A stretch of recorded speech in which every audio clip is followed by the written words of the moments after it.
देवरानी के कब्जे में ननद। आज सविता बेहद खुश थी और वो खुश होती भी क्यों नहीं। आखिरकार वो अपने कॉलेज में फर्स्ट जो आई थी। सविता अपने घर आती है और खुशी से सभी को आवाज लगाती है, माँ, बड़ी भाभी, छोटी भाभी, जल्दी से बाहर आओ। आज मुझे आप लोगों को बहुत बड़ी खुशखबरी देनी है। सविता की आवाज सुनकर उसकी माँ नेहा, उसकी बड़ी भाभी साक्षी और छोटी भाभी किरण बाहर हॉल में आते हैं, जहाँ वो सविता को इतना खुश देखकर पूछते हैं, अरे ननद जी, क्या हो गया? आप इस तरह हमें आवाज क्यों लगा रही हैं? और आज तो आप काफी खुश भी लग रही हैं। बात क्या है? भाभी, अगर आप भी मेरी खुशी का कारण सुनेंगे ना, तो आप भी खुशी से फूले नहीं समाएंगे। हाँ ननद जी, हम लोग यहाँ आपकी खुशी की वजह जानने तो आए हैं। बताइए क्या बात है? भाभी, आज मैं बहुत बहुत बहुत खुश हूँ। अरे तो बताना किस लिए खुश है? बस खुश हूँ यही बोले जा रही है। अरे बात को गोल गोल क्यों घुमा रही है? सीधे सीधे बता क्या बात है। माँ, मैं कॉलेज में फर्स्ट आई हूँ। इतने बड़े कॉलेज में फर्स्ट पोजीशन पाकर मुझे बहुत अच्छा लग रहा है। और आपको पता है, मेरी पोजीशन देखकर कुछ ही दिनों में एक बड़ी कंपनी मुझे हायर करने वाली है। सविता की ये बात सुनकर घर में सभी को खुशी होती है, क्योंकि आखिरकार अब सविता भी खुद के पैरों पर खड़ी होने वाली थी। नाना जी, ये तो बहुत अच्छी बात है। आप यहीं रुकिए, मैं आपके लिए मिठाई लेकर आती हूँ। अब ये खुशखबरी ऐसे सूखी सूखी थोड़ी ना बांटनी अच्छी लगती है। इतना बोलकर किरण मिठाई का डिब्बा लेने किचन में जाती है और थोड़ी देर बाद वो मिठाई का डिब्बा अपनी ननद के हाथ में पकड़ा देती है। सविता सबसे पहले अपनी बड़ी भाभी साक्षी को मिठाई खिलाती है। ये देखकर कहीं ना कहीं किरण को बहुत बुरा लगता है। वो मन में खुद से कहती है, ये सही है, मिठाई लेकर आए कोई और मेरी ननद सबसे पहले खिलाए किसी और को। बता, इसके लिए इतने प्यार से मैं मिठाई का डिब्बा लेकर आई। मैं इसकी खुशी में इतनी खुश हूँ, लेकिन ये है कि मुझे ही सबसे बाद में पूछती है। सविता जैसे ही अपनी छोटी भाभी किरण के पास आती है, वैसे ही वो उदास होकर वहां से चली जाती है। ये देखकर किसी को कुछ समझ में नहीं आता कि किरण वहां से इस तरह क्यों चली गई। कोई भी किरण पर ध्यान नहीं देता और अपनी खुशी में ही मगन रहता है। ऐसे ही समय बीतता है और बीतते समय के साथ सविता अपनी भाभी साक्षी को ही पूछा करती। ऐसे ही एक दिन सविता इंटरव्यू के लिए बाहर जा रही थी, लेकिन उसके कपड़े प्रेस नहीं थे। ये देखकर सविता अपनी भाभी को ढूंढने लगती है, जहाँ किचन में किरण और साक्षी दोनों ही दिखती हैं। साक्षी भाभी, आज मुझे ना इंटरव्यू के लिए जाना है। आप पानी गर्म करके मेरे कपड़े प्रेस कर दीजिए ना प्लीज, क्योंकि नहाने से पहले मैं सोच रही हूँ कुछ खा लूँ। बहुत जोर से भूख लग रही है। अरे लेकिन सविता, मैं तो काम कर रही हूँ। किरण, तुम जाओ ना, सविता के लिए पानी लगा दो और उसके कपड़े प्रेस कर दो। जी दीदी, अभी जाती हूँ। नहीं भाभी, मुझे छोटी भाभी से अपने कपड़े प्रेस नहीं करवाने, मुझे आपसे ही करवाने हैं। अरे पर क्यों सविता? तुम्हें पता भी है किरण कितना अच्छा प्रेस करती है। अब जाने दो ना, इसे जिद मत करो। नहीं भाभी, रहने दो, मैं खुद कर लूंगी। कोई बात नहीं दीदी, आप कर दीजिए ना, खाना मैं बना लेती हूँ। वैसे भी आज ननद जी का इंटरव्यू है, तो उन्हें यहाँ से निराश होते हुए नहीं जाने देना चाहिए। इसलिए आप जाइए और खाने की चिंता मत कीजिए। किरण को कहीं ना कहीं सरिता की बात बहुत बुरी लगी थी, लेकिन वो किसी को कुछ नहीं बताती और चुपचाप खाना बनाने लगती है। वहीं जब साक्षी सविता के साथ उसके कमरे में जाती है तो, सविता, तुम पागल हो क्या? तुमने ऐसा क्यों कहा कि तुम उसके हाथ से प्रेस नहीं करवाओगी अपने कपड़े? तुम्हें पता भी है उसे कितना बुरा लग रहा होगा। अरे वो भी तुम्हारी भाभी है, वो भी तुम्हारा अच्छा चाहती है। मैं जानती हूँ भाभी कि छोटी भाभी मेरा अच्छा चाहती है, लेकिन मुझे उनके हाथ का काम पसंद नहीं आता, इसलिए मैं आपको बोलती हूँ। मेरा उनको हर्ट करने का कोई मोटिव नहीं है, और वैसे भी मैं आपसे थोड़ा ज्यादा क्लोज हूँ, तो मैं सारी चीज आपसे ही बोलती हूँ। सविता, किरण बहुत अच्छी है, तुम एक बार उससे घुलने मिलने की कोशिश तो करो। एक बार तुम उससे घुल मिल गई ना, तो मेरा यकीन मानो, तुम उसी के आगे पीछे फिरोगी फिर। साक्षी की बात का सविता कोई जवाब नहीं देती और अपनी भाभी की बात काट कर वहां से चली जाती है। कुछ देर बाद साक्षी किरण के पास आती है और उसको खाना बनाता देख कहती है, किरण, तुम सविता की बात का बुरा मत मानना। तुम जानती हो ना, इतनी बड़ी होने के बाद भी उसके अंदर अब भी बचपना है। कोई बात नहीं दीदी, मैंने उसकी बात का बुरा नहीं माना। और वैसे भी वो इस घर की सबसे छोटी है ना, इसलिए उसके नखरे तो होंगे ही। उसके नखरे आप ही उठाती हैं, इसलिए वो आपके पास ही आती है। कोई बात नहीं, ऐसा हर घर में चलता रहता है। चलिए सभी को खाने की टेबल पर बुला लीजिए, खाना तैयार हो चुका है। इतना बोलकर किरण खाने को खाने की टेबल पर ले जाती है, लेकिन किरण का उतरा हुआ चेहरा देखकर साक्षी समझ जाती है कि उसे सविता की बात का बहुत ही बुरा लगा है। समय यूं ही गुजरता है और गुजरते समय के साथ सविता अपनी बड़ी भाभी को ही अपना सारा काम देती और उससे ही ज्यादातर बातें करती। ये देखकर किरण को और ज्यादा बुरा लगता है, लेकिन वो कुछ नहीं कहती। ऐसे ही एक दिन सविता अपनी बड़ी भाभी के साथ बैठकर हंसी मजाक कर रही थी। तभी वहां किरण उन दोनों के लिए चाय लेकर आती है और वहीं बैठ जाती है। क्या बात है, आज दोनों ननद भाभी कुछ ज्यादा ही हंसी ठिठोली कर रही हो। हाँ भाभी, क्योंकि आज मेरी छुट्टी है और छुट्टी के टाइम ननद भाभी मजाक ना करे तो और क्या करे। आखिरकार ननद भाभी का रिश्ता ही ऐसा होता है। बिल्कुल सही बोल रही हो सविता। और वैसे भी किरण, तुम्हें पता है, सविता बोल रही है कि अब उसकी उम्र हो गई है, उसकी शादी वादी कर देनी चाहिए। क्या भाभी, कैसी बात कर रही हो आप? क्यों छेड़ रही हो मुझे? मैंने ऐसा कुछ नहीं बोला। हाँ, मैंने ये बात बोली कि मेरा एक बॉयफ्रेंड होना चाहिए लेकिन शादी अभी नहीं। अभी शादी के लिए मैं तैयार नहीं हूँ। वैसे भी मैं खुद बच्ची हूँ, तो शादी करके घर क्या संभालूंगी। अच्छा, तो अब तुम्हें बॉयफ्रेंड चाहिए। चलो, मैं तुम्हारी किसी से बातचीत करवाती हूँ। वैसे भी मेरे कांटेक्ट में बहुत सारे लड़के हैं। किरण, बोल तो तुम ऐसे रही हो जैसे कि तुम न जाने कितने लड़कों से बात करती हो। तुम भी ना कैसी कैसी बातें करती रहती हो। दीदी, मैं लड़कों से बात नहीं करती, बल्कि मेरे भाई इतने सारे हैं कि क्या बताऊं। वैसे भी हमारी ननद है इतनी सुंदर कि उसे देखकर हर लड़की का मन मचल जाता है। किरण की ये बात सविता के मन में घर कर जाती है। वो उस समय तो किरण से कुछ नहीं बोलती, लेकिन शाम को वो अपनी छोटी भाभी किरण के पास जाती है। किरण भाभी, मैं अंदर आ सकती हूँ क्या? सविता किरण के कमरे में काफी टाइम बाद आती है और अपनी ननद को अपने कमरे में देखकर किरण बेहद खुश होती है। अरे सविता, तुम बाहर दरवाजे पर क्यों खड़ी हो? अंदर आ जाओ, मेरे साथ बैठो। भाभी, वैसे ना मुझे आपसे कुछ बात करनी थी। हाँ हाँ, बोलो, क्या बात है?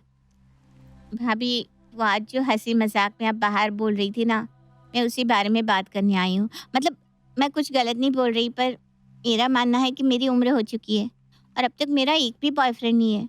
मेरी एज की हर एक लड़की की बॉयफ्रेंड है। मेरा नाम वैसे भी बहुत शरीफों में गिना जाता है। अगर मैं अपनी सहेलियों को कहूँगी तो वो भी ना मेरा मजाक बनाएगी। अरे सविता, बात क्या है? तुम बातों को रोटी की तरह गोल गोल क्यों घुमा रही हो? बिना हिचकिचाहट के साफ साफ बोलो, तुम क्या कहना चाहती हो? भाभी प्लीज, आप मुझे गलत मत समझना। मुझे ऐसा लग रहा है कि अब आप ही हो जो मुझे समझ सकती हो, क्योंकि बड़ी भाभी को मैंने भले ही हंसी मजाक में कहा था, लेकिन वो बात मैंने सच कही थी कि मैं अभी शादी नहीं करना चाहती, लेकिन हाँ, एक बॉयफ्रेंड चाहती हूँ। बस इतनी सी बात? इतनी सी बात करने के लिए तुम मुझसे इतना घबरा रही थी? अरे, तुम भले मेरे साथ टाइम स्पेंड ना करती हो, लेकिन मैं हूं तो तुम्हारी भाभी ही। अब मैं तुम्हें नहीं समझूंगी तो कौन समझेगा, बताओ? और रही बॉयफ्रेंड की बात, तो मेरा एक भाई तुम्हारे पीछे पागल है। वो तुम्हें अपनी रानी बनाकर रखेगा, रानी। फिलहाल तुम बातचीत करो, और अगर तुम्हारा फ्यूचर का कुछ होता है तो उसकी टेंशन बिल्कुल मत लेना, क्योंकि मैं हूं ना तुम दोनों की शादी करवाने वाली। इतना बोलकर किरण अपने भाई मोहित को अपने घर बुलाती है और मोहित की मुलाकात सविता से होती है। मोहित की पर्सनालिटी देखकर सविता को भी अब मोहित पसंद आ जाता है। ऐसे ही समय गुजरता है और गुजरते समय के साथ मोहित और सविता एक दूसरे के प्यार में पड़ जाते हैं। सविता अब मोहित से बेइंतहा प्यार करने लग गई थी। ऐसे ही एक दिन सविता मोहित से मिलने जाती है, पर तभी मोहित की बहन यानी कि सविता की छोटी भाभी का कॉल मोहित के फोन पर आ जाता है। मोहित, मोहित, मुझे कुछ दिन के लिए तो अपने पास ले चल, मुझे घर आना है। लेकिन दीदी, हुआ क्या? आप रो क्यों रही हो? किसी ने कुछ बोला है क्या? नहीं मोहित, मुझे किसी ने कुछ नहीं बोला, लेकिन मैं इस घर से बहुत थक गई हूँ। मुझे रेस्ट चाहिए। मेरी जिठानी घर के कामों में मेरी जरा भी मदद नहीं करवाती। प्लीज मोहित, मुझे कुछ दिन का रेस्ट चाहिए, मुझे ले जा। हाँ दीदी, ठीक है, लेकिन अभी मैं बाहर आया हूँ, मैं आपसे थोड़ी देर में बात करता हूँ और इस प्रॉब्लम का हल निकालता हूँ। मोहित इतना बोलकर कॉल कट कर देता है। वहीं मोहित के पास बैठी सविता मोहित से कहती है, मोहित क्या हुआ? तुम इतने परेशान क्यों दिख रहे हो? सविता की बात सुनकर मोहित उसे सब कुछ बता देता है। तुम सही कह रहे हो, बड़ी भाभी से ज्यादा छोटी भाभी काम करती है घर में। ऐसे तुम्हें घर आने की जरूरत नहीं है और भाभी को अपने घर ले जाने की भी जरूरत नहीं है। मैं बड़ी भाभी से बात करूंगी, वो छोटी भाभी की हेल्प जरूर करेंगी। बड़ी भाभी वैसे बहुत अच्छी हैं। थैंक यू सविता, तुमने तो मेरी परेशानी चुटकियों में हल कर दी। सविता मोहित से मिलने के बाद अपने घर जाती है और सीधा अपनी बड़ी भाभी साक्षी के पास आकर बैठ जाती है। क्या हुआ सविता, तुम इस तरह चुपचाप आकर क्यों बैठ गई?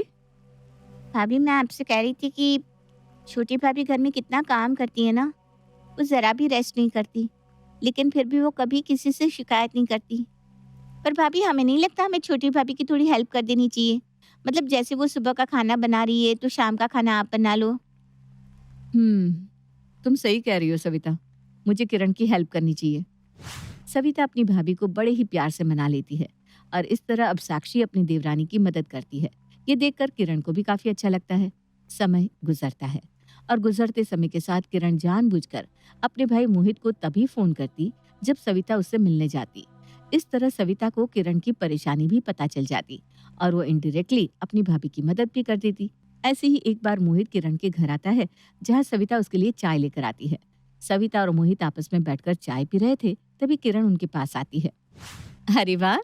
मेरी ननद जी को देखकर ऐसा लग रहा है जैसे अब वो घर को पूरी तरह संभालने के लिए तैयार है। क्यों ननद जी, करवा दे आपकी शादी मोहित से? भाभी ज़रा धीरे बोलो ना। अगर माँ ने बात सुन ली ना तो वो मोहित को पता नहीं पर मेरी शादी कहीं और ज़रूर करवा देगी। और मैं ना मोहित से ही शादी करना चाहती हूँ, इसलिए अभी आप चुप रहो। ठीक है पापा। वैसे मोहित, मम्मी पापा कैसे हैं? सब ठीक है ना वहाँ? हाँ दीदी, सब ठीक है। पर मुझे ये बताओ, तुम इतनी कमजोर क्यों लग रही हो? तुम्हें अंकल आंटी खाना पीना नहीं देते क्या सही से? नहीं मोहित, ऐसी बात नहीं है। माँ जी और बाबूजी तो मेरा पूरा ख्याल रखते हैं, लेकिन तेरे जीजा है ना, वो मेरा ख्याल नहीं रखते।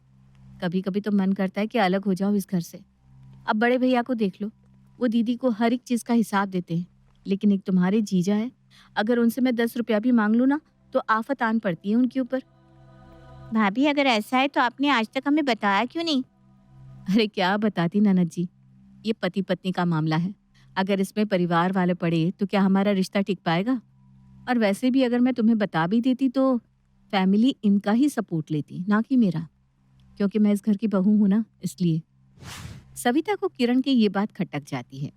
ये सुनकर सविता उस समय तो कुछ नहीं बोलती और किसी बहाने से वहां से चली जाती है। सविता अब अपनी बड़ी भाभी के पास जाती है और उसे सारी बात बता देती है कि किस तरह किरण ने उसकी और मोहित की बात कराई। और आए दिन जब भी सविता मोहित से मिलने जाती तब किरण मोहित को फोन करके कुछ न कुछ बोलती और वही बात वो जाकर साक्षी को बोल देती। ये सब जानने के बाद साक्षी हैरान हो जाती है। क्या इस घर में इतना कुछ चल रहा था और इन सब के बारे में मुझे अब पता चल रहा है? सविता, तुम ऐसा करोगी मैंने कभी सपने में भी नहीं सोचा था। अरे तुम मोहित से प्यार करती हो, कोई बात नहीं, लेकिन क्या तुमने मुझे सारी बात बतानी जरूरी नहीं समझी? तुम वैसा करती गई जैसा तुम्हें ठीक लगा। अब देखो बात कहाँ से कहाँ पहुंच गई। भाभी मुझे माफ़ कर दीजिए। हाँ, मुझसे गलती हो गई कि मैं छोटी भाभी का पक्ष लेने लगी। लेकिन मैं इस बात को इनकार भी नहीं कर सकती कि मैं मोहित से बहुत प्यार करती हूँ। सविता, तुम तो मोहित से प्यार करती हो, लेकिन क्या मोहित तुमसे प्यार करता है? हाँ भाभी, मोहित भी मुझसे प्यार करता है। अगर आपको विश्वास नहीं तो मैं अभी आपकी मोहित से बात करवा देती हूँ। वो नीचे ही भाभी से मिलने आया है। ठीक है, मोहित को मेरे कमरे में लेकर आओ, मैं वेट कर रही हूँ। जाओ, मोहित को लेकर आओ। सविता अपनी भाभी की बात सुनकर मोहित को अपनी भाभी के पास ले आती है। मोहित, तुम एक अच्छी फैमिली से बिलोंग करते हो, क्योंकि तुम्हारी बहन इस घर की बहू है, इसलिए हमें तुम्हारे फैमिली बैकग्राउंड के बारे में बहुत अच्छे से पता है। मेरी ननद तुमसे बेइंतहा प्यार करती है और तुमसे शादी करना चाहती है, लेकिन क्या तुम इससे शादी करोगे? भाभी, मैं तो कब से इस मौके की तलाश कर रहा था कि कब मुझे इस घर में सविता के काबिल समझा जाएगा। और देखो, आज आपने मुझसे ऐसा सवाल पूछ लिया जिस सवाल का जवाब मैं हमेशा से ही खुशी में हाँ में ही दूंगा। भाभी, मैं सविता को अपनी पलकों पर बिठा कर रखूंगा, उसे कभी किसी चीज की कोई कमी नहीं होने दूंगा। मैं सविता को कभी भूखा नहीं सोने दूंगा। मैं खुद ना खाकर उसका पेट भरूंगा।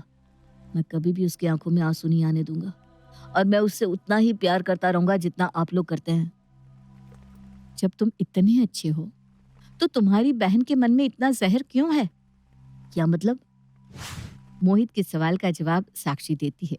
अपनी बहन के बारे में ये सब जानने के बाद मोहित को एक गहरा धक्का लगता है, क्योंकि उसने कभी भी ये उम्मीद नहीं की थी कि उसकी बहन सविता को एक मोहरे की तरह इस्तेमाल करेगी। भाभी, ये बात तो मुझे भी नहीं पता कि दीदी ने ऐसा क्यों किया, लेकिन मैं आपसे वादा करता हूँ, मैं सविता को कभी कोई आंच नहीं आने दूंगा, क्योंकि मैंने सविता को अपनी बीवी के रूप में स्वीकार कर लिया है। लेकिन मुझे ये नहीं समझ में आ रहा कि आखिर किरण ने ऐसा किया क्यों? इस सवाल का जवाब तो अब दीदी ही देगी। इसके बाद मोहित अपनी बहन के पास जाता है। दीदी, आपने मेरे और सविता के साथ ऐसा क्यों किया? अरे, मैंने क्या किया मोहित? भला तुम मुझसे इस तरह बात क्यों कर रहे हो जैसे मैंने कोई पाप कर दिया हो? भाभी, आपने पाप नहीं महापाप किया है। आप मुझे मोहरा बना रही थी, वो भी इस घर में अपनी जगह बनाने के लिए। आखिर क्यों? क्यों आपने मेरी मासूमियत का फ़ायदा उठाया? हाँ, मैंने किया। मैंने आपकी मासूमियत का कोई फ़ायदा नहीं उठाया ननद जी, और ना ही आपके लिए कभी गलत सोचा है।